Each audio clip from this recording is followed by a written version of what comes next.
ایک خاتون ایک مولوی صاحب کے پاس گئیں۔ مولوی صاحب، کوئی ایسا تعویذ لکھ دیں کہ میرے بچے رات کو بھوک سے نہ رویا کریں۔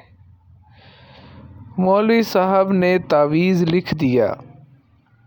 اگلے ہی روز کسی نے روپیوں سے بھرا تھیلا ان کے صحن میں پھینک دیا۔